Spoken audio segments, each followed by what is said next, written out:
Having almost the same diagram for the back block.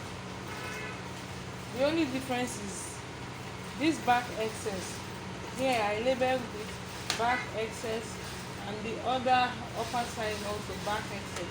So that means your back block will be wider than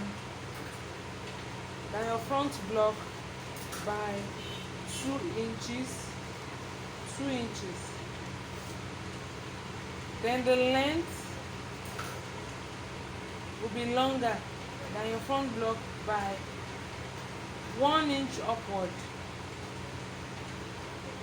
So this 1 inch upward, let me just give a short explanation why we are putting 1 inch at the upper part, and that 1 inch is going to be at the upper part, 1.5. I used 1.5 here. It's going to be at the upper part. So why we are having that excess there is because of the back, because of the bump. Now the front is flatter. The front is flatter than the back. We have bump at the back. So by the time you use the same, if you use the same measurement for the front and the back, there is no way you are going to arrive at a very good looking palazzo or trouser, or any type of trouser. So even in your jean, you can just get one of your jean and look at it. You have excess at the back, so the higher the back is higher, the length of the back is higher than the front. So that is why we are adding this. So we can add, it depends on how big the person is or how big the bum of the person is. So you can have someone that is having like 45 for the hip, 43 upward, say 43 upward. You can use like 2 inches to 3 inches for the back excess at the top for the length. So someone that is using 33, 34, 36, 1 inch is okay for them. But for someone that is using 37, 38 to 40, we can use 1.5 for them. So it depends on the size of the person, how big the person is. That is when you know if you are adding more than 1 inch, so that by the time they wear it, it's not going to look funny. So that is when, if you don't put the back excess, that is when you have a funny looking palazzo. That it's just funny and the back is not laying well. You are sitting down and the bum is showing. So the back has to be high, and it has to sit well on the waist of the person. So that's why we are having the back excess 1 inch. So the simpler thing to do when cutting your fabric, so after cutting the front block, you just place the front block, just take one of them, just place the front block on the back block, leaving out the excess, the side excess and the top excess for the length at the top. So the excess, there's no how. By the time you bring out the block of your front of your back block, the front block, the back block will be more.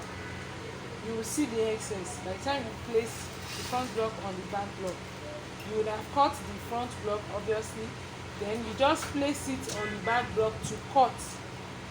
So you have your excess already. So this is how it's going to look like. So you have this excess at the side, then you have this excess at the top, then you cut. So when you want to cut, let me just give you the cutting line. So I'll just stop the video then. Okay, so let me just do this last thing. This last thing here, just connect this one. Your ruler should be here, the beginning of the elastic fold on the back block. So the first point here, then the second point should be here. On the line that joins the waist to hip to the crouch, yeah. So you have something like this. You have something like this. From this point to this point.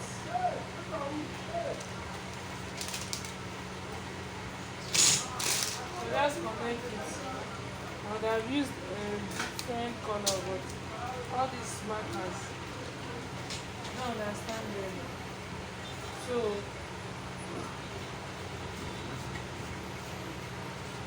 connect it like this. The side will be lower. So you need the excess at this midpoint here. You need the excess at this midpoint. That's going to be at the middle of the bun at the back, not the side. You don't need it on the side. You need the bulk of the excess at the midpoint here. So by the time you join it, by the time you join your back block, you have something like this. You have something like this. By the time you finish joining your trouser, you have something like this. So the front block will be like this, then the back block will come up, be very obvious, like this. So you have something like this.